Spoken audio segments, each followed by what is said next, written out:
स्वागत है दोस्तों हमारे चैनल बीडी स्टडीज में आपका। तो आज हम आपको बताने वाले हैं 2022 में आए हुए 10वीं के हिंदी के पेपर के बारे में। आपको पता होगा कि आपको 3 घंटे और 15 मिनट का समय मिलता है, जिसमें से 15 मिनट परीक्षार्थी को प्रश्न पत्र पढ़ने के लिए निर्धारित होता है। ठीक है दोस्तों, तो आज हम प्रश्न पत्र के बारे में बताएंगे। प्रश्न पत्र आपके लिए बहुत आवश्यक है। आपको पता चल जाएगा कि किस प्रकार का प्रश्न आता है, उसमें किस प्रकार से आपको लिखना होता है, क्या क्या आता है। इससे संबंधित सभी जानकारी आपको इस पेपर के माध्यम से मिल जाएगी। आपको पता होगा इस बार आपको 20 MCQ क्वेश्चन आने वाले हैं, जिसमें से 5 प्रश्न जो होंगे लेखकों के ऊपर आधारित होंगे। देखिए 2022 में आए हुए पेपर के बारे में। आप निम्नलिखित कथनों में से कोई एक कथन सही है, उसे पहचान कर लिखिए। पहला है, मित्रता आचार्य रामचंद्र शुक्ल का प्रसिद्ध नाटक है। क्या मित्रता आचार्य रामचंद्र शुक्ल का है? तो नहीं। दीपदान डॉक्टर राजकुमार वर्मा द्वारा रचित महाकाव्य है, तो ये भी नहीं सही है। रंगभूमि मुंशी प्रेमचंद का उपन्यास है, तो ये सही है। देखिए टिक भी लगा हुआ है। भारतीय संस्कृत निबंध के लेखक जस प्रकाश भारती हैं, तो नहीं। अगला ख प्रश्न क्या कह रहा है, देखिए। निम्नलिखित कृतियों में से किसी एक कृति के रचनाकार का नाम लिखिए। उजली आग के बारे में पता हो तो आप लिख सकते हैं। कंकाल के बारे में लिख सकते हैं। पंचपात्र के लेखक के बारे में लिख सकते हैं। इतिहास के पत्रों पर तो कंकाल का सबको पता ही हो जाएगा, कि सबको पता होगा जयशंकर प्रसाद का। अब अगला देखिए ग, आत्मकथा विधा की किसी एक लेखक का नाम लिखिए। तो आत्मकथा विधा के लेखक का आपको पता ही होना चाहिए। एक बालकृष्ण भट्ट जी हैं और हरिवंश राय बच्चन जी हैं। अब घ देख लीजिए, जहाज का पंछी किसकी कृति है? तो लीलाचंद जोशी जी की है। ठीक है। अब ड नंबर का, साहित्य लोचन के लेखक का नाम लिखना है। आपको 1 नंबर मिलेगा। सभी के लिए 1-1 नंबर निर्धारित है। इस बार भी पेपर में ऐसा ही होगा, लेकिन 20 प्रश्न होंगे। ठीक है। साहित्य लोचन के लेखक के बारे में आप जानते ही होंगे, श्याम सुंदर दास जी हैं। प्रयोगवादी काव्यधारा के 2 प्रमुख प्रवृत्तियाँ लिखिए। प्रयोगवादी मतलब प्रयोग से संबंधित चीज़ें हैं इसमें, इसके बारे में लिख दीजिएगा। रीतिकाल की 2 प्रमुख विशेषताएं लिखिए। तो रीतिकाल के जानते ही हैं, श्रृंगार काल भी कहा जाता है इसे, और इसके बारे में ये भी कहा जाता है जी, ये अच्छे अच्छे लेखक हुए इसमें। गंगा लहरी रचना के कवि का नामोल्लेखन कीजिए। तो गंगा लहरी के लेखक पंडित जगन्नाथ जी हैं। ठीक है दोस्तों, अगर वीडियो अच्छा लगे तो लाइक कीजिएगा और चैनल को हो सके सब्सक्राइब भी कर लीजिएगा दोस्तों। बहुत मेहनत से वीडियो बनाता हूँ। तीसरा प्रश्न है, निम्नलिखित गद्यांशों में से किसी एक गद्यांश के नीचे दिए गए प्रश्नों के उत्तर दीजिए। तो आपको 2 गद्यांश दिया रहेगा, और 2 गद्यांश में से किसी एक गद्यांश के प्रश्न जो दिए रहेंगे उसका उत्तर लिखना है, उनके सम्मुख और नंबर वाइज। जैसे देखिए, कुसंगत का जो सबसे भयानक होता है, तो आपको चैप्टर का पता होना चाहिए, ये किस चैप्टर का है, और इसके लेखक के बारे में पता होना चाहिए, चैप्टर का नाम पता होना चाहिए। इसके माध्यम से आप तीनों प्रश्न आसानी से कर सकते हैं। तो उपयोग गद्यांश का संदर्भ लिखिए। संदर्भ लिखना है आपको। संदर्भ में क्या होता है? संदर्भ में लेखकों का नाम होता है, यही सब होता है। तो रेखांकित अंश की व्याख्या कीजिए। तो इसकी व्याख्या करनी है नंबर 2 डाल के। और तीसरा, कुसंगत का ज्वार सबसे भयानक क्यों होता है, तो इसके बारे में इसको पढ़ के आप उत्तर दे सकते हैं। इसी प्रकार दूसरा भी है दोस्तों, ख व्यक्ति अपनी उन्नति। आप देख लीजिए, आप बाद में कर लीजिए। आप देख लीजिए प्रश्न को। चौथा प्रश्न क्या है, निम्नलिखित पद्यांशों में से किसी एक की संदर्भ सहित व्याख्या कीजिए तथा उसका काव्य सौंदर्य की स्पष्ट कीजिए। काव्य सौंदर्य भी स्पष्ट करना है। ठीक है, और इसकी संदर्भ सहित व्याख्या करना है। काव्य सौंदर्य भी इसमें लिखना होता है, जैसे कि वो गद का था, ये पद का है भाई। देख लीजिए, निपक केरी आशा निशिनासी वचन नखत उवली न प्रकाशी। तो आपको ये पता होगा, ये आपको आसान लगे तो ये कर लीजिएगा, लेकिन देखने में तो ये आसान है। ये कौन से चैप्टर का है? जब तक साथ एक भी दम हो अवशिष्ट एक भी धड़कन, रखो आत्मगौरव से ऊंची, पलके ऊंचा सिर ऊंचा मन। एक बूंद भी रक्त शेष हो, जब तक मन में है शत्रुजन, दीव वचन मुख से ना उचरो, मनो नहीं मृत्यु का भी भय, मानो ना मृत्यु का भय। तो ये सभी आपको करना है। अगर आप पढ़े रहेंगे अच्छे से, सर पढ़ाए रहेंगे तो आप कर लेंगे भाई। 2-3 चैप्टर विशेष ध्यान देना होता है स्टार्टिंग का, उसी में से आता है। तो अब पांचवा प्रश्न में क ख ऐसे करके दिया रहेगा। तो निम्नलिखित लेखकों में से किसी एक लेखक का जीवन परिचय दीजिए एवं उनकी किसी एक कृति का रचना का नाम लिखिए। एक कृति या रचना का नाम लिखना है और लेखक का जीवन परिचय। तो आपको 3 नंबर मिलेंगे, निर्धारित है। इस बार देखते हैं कितना नंबर का होता है। तो पहला देख लीजिए जयशंकर प्रसाद का, आप में होगा ही। दूसरा डॉक्टर भगवत शरण उपाध्याय और तीसरा जयप्रकाश भारती।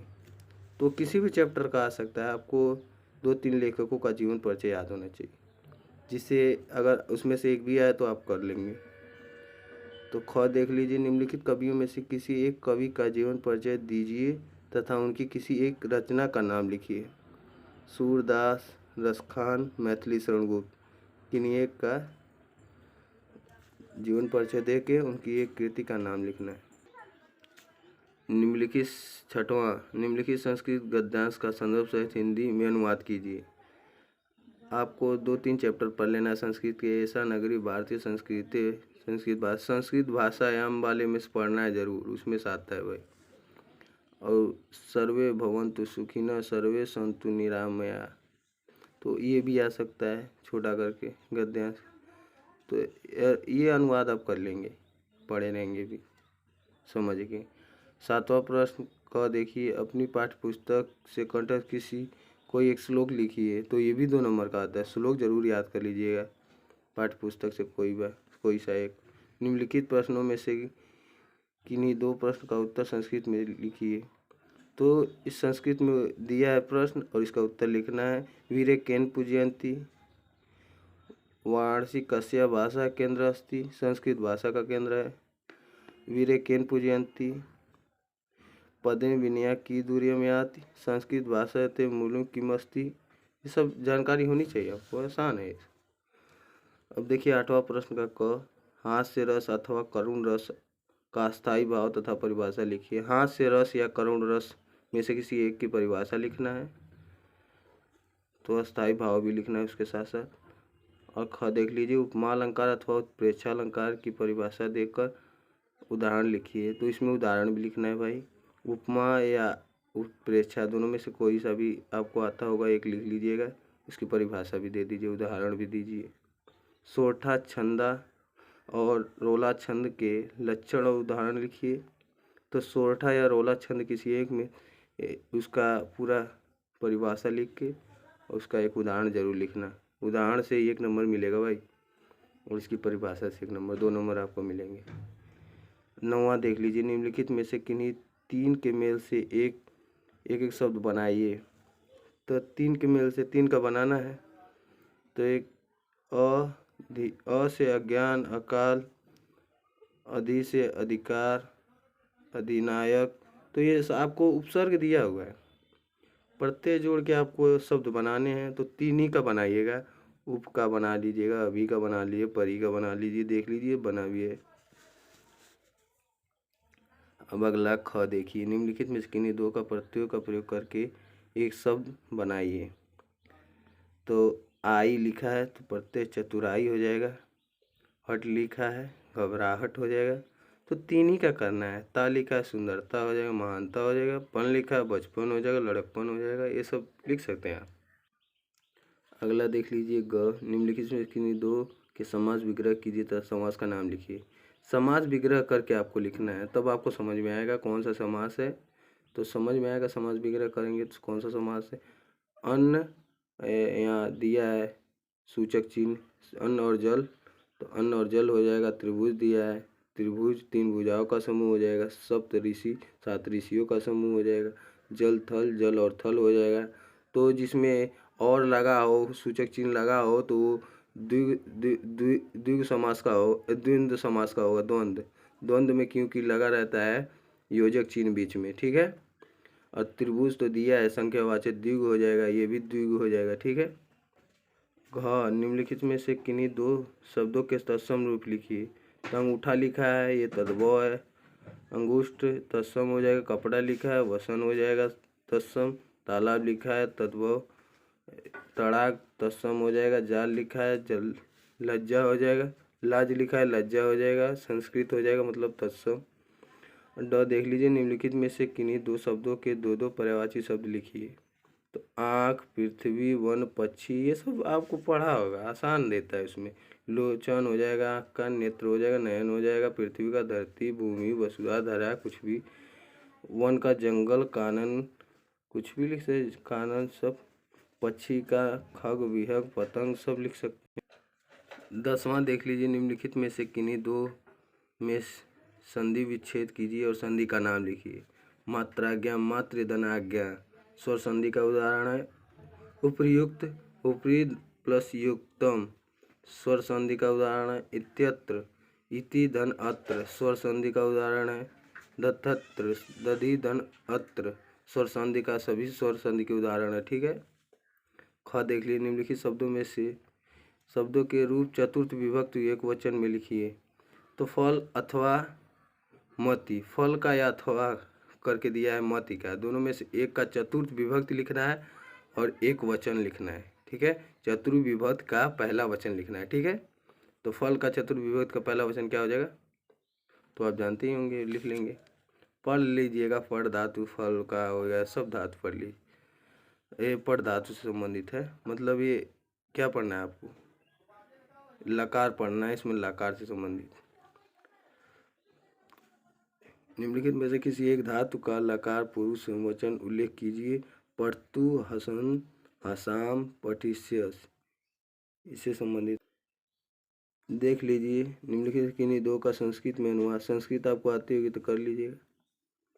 11वां प्रश्न, निम्नलिखित किसी के विषय व निबंध लिखिए। विद्यार्थी जीवन पर खेल का महत्व, मेरे प्रिय कवि के बारे में, पर्यावरण प्रदूषण से संबंधित आता है। विज्ञान अभिशाप, वो भी आता है। सदाचार से संबंधित आता है। 12वां देख लीजिए, अपने पाठ पर खान पर आधारित प्रश्नों में से किसी एक का उत्तर लिख दीजिए। मुक्ति दूत, आपके क्षेत्र में जो भी आता होगा वो लिख दिए। मुक्ति दूत का, या ज्योति जवाहर का, या अग्र पूजा का, या मेवाड़ मुकुट का, जो भी आपके क्षेत्र में आते होंगे लिख दीजिएगा। धन्यवाद। अगर वीडियो अच्छी लगी हो तो लाइक और चैनल को सब्सक्राइब करें।